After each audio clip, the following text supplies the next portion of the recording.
Hello বন্ধুরা, সবাই কেমন আছো? আশা করি সবাই খুব ভালো আছো, আর আমিও ভালো আছি। এই যে চলে এসেছি আমরা মেলাতে।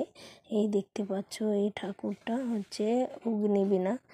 তো তোমরা যদি কালনার কেউ থেকে থাকো তাহলে জানবে কালনার কত বড় বড় প্যান্ডেল হয়, যেটা আমরা জানি। আর তোমরা যদি না এসে থাকো, একবার অবশ্যই এসে দেখো, অনেকটা আনন্দ পাবে আর অনেকটা খুশিও হবে। কারণ আমাদের এখানে সবথেকে বড় বড় প্যান্ডেল হয়, যেটা তোমাদের মানে ক্যামেরায় দেখেও বোঝাতে পারবো না, এতটা সুন্দর হয়। কিন্তু কি করা যাবে, যারা দূরে থাকে তারা তো আর হবে না, তাই না? এটা হচ্ছে বড় কথা।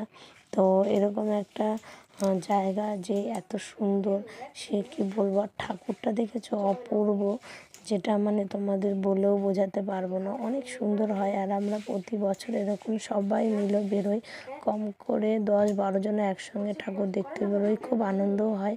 তো দেখতে পাচ্ছ ফাইনালি আর একটা প্যান্ডেলেতে চলে এসেছি। ওটাতে হচ্ছে গিয়ে একটা শিব মন্দিরের এখানে। এটা অনেক সুন্দর একটা বড় বড় প্যান্ডেল, কি বলবো তোমাদের, এত সুন্দর বড় বড় প্যান্ডেল হয় না এই কালনাতে। আমরা তো মানে খুবই আনন্দ লাগে, আমরা মানে পুজো আসলে আমরা যে কতটা আনন্দ পাই সেটা আমরাই জানি, এতটাই আনন্দ লাগে। তো দেখতে পাচ্ছ ভেতরটা, যা এবার তোমরা ভেতরটা একটু দেখে নাও, জাস্ট কতটা সুন্দর হয়েছে ভেতরটা।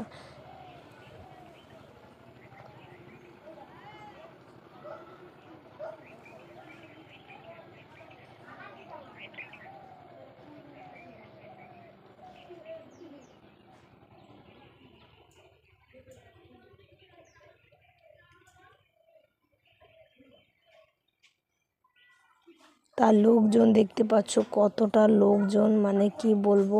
হ্যাঁ, অনেক লোক থাকে। আর মানে কি বলার মানে ভাষা নেই, এত ভিড় হয় আমাদের কালনার। মানে আমাদের 4 দিন 5 দিন, মানে পুজোর 2 দিন আগে থেকে বাজে আর কি, লাইটিং ফাইটিং, মানে অনেকটাই এখানে আনন্দ হয়। পুজোর মানে আসলে পুরো আমাদের গোটা মানে কালনাটায় মানে নতুন হয়ে ওঠে, এরকমই একটা জায়গা। তো আমাদের এখানে সবথেকে মানে দুর্গা পুজো আর সরস্বতী পুজো আমাদের বেশি আনন্দ হয়। তো ফাইনালি দেখতেই পাচ্ছ এই ঠাকুরটা মানে অসাধারণ, যেটাকে বলে এক কথায়। তো খুবই সুন্দর।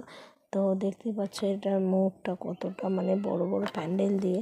তো জানো তো, আমরা যে প্যান্ডেল থেকে বেরোনোর পরে না, আমরা না দেখছি মানে বাইরে কত লাইনে দাঁড়িয়ে রয়েছে লোক। আমরা ভেবেছি এটা আবার কিসের লাইন, আমরা বুঝতে পারিনি হয়তো। তো তারপরে দেখছি এখানে না ভোগ বিতরণ করছে। আর বুঝতেই পারছো, ভোগ মানে কেউ ছাড়া যাবে না, এটা একটা হচ্ছে ঠাকুরের প্রসাদ, এটা তো আমরা মিস করতেই পারি না, তাই না? তো আমরা কি করেছি, সবাই মিলে না লাইন দিয়ে দিয়েছিলাম যে আগেটা খেয়ে তারপরেই বাড়ি যাব। কারণ খুবই সুন্দর একটা প্রসাদ, যেটাকে বলে, আমি তো খেয়ে খুবই আমার ভালো লেগেছে, এত সুন্দর। আর ভোগ মানেই সুন্দর, এটা সবথেকে বড় কথা। তো দেখতে পাচ্ছ আমাদের টিমে কতগুলো মেয়ে গেছিলো, কতগুলো আমাদের, সেটাই তোমাদের সঙ্গে দেখালাম, কিন্তু মুখটা দেখতে পারলে না, যেহেতু মুখটা হচ্ছে গিয়ে ওরা ক্যামেরাটা মানে অন্যভাবে ধরেছিল, যার জন্য হয়ে ওঠেনি। এই দেখো আমরা মানে কম করে 12 থেকে 13 জন আমরা গেছি। তো ফাইনালি এই মানে এটা দেখানোর জন্য ঘুরে টুরে চলে এসেছি। রাত বাজে তখন 8টা।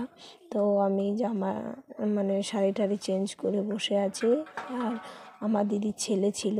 তো চলো, সবাই কেমন লেগেছে আর কার কোথায় ঠাকুর সবথেকে বড় বড় হয় আমাকে একটু কমেন্ট করে জানাবে। আমি আর সোহিনী এবার আজকের মতো এখানেই, শুভরাত্রি, শুভেচ্ছা, ভালোবাসা।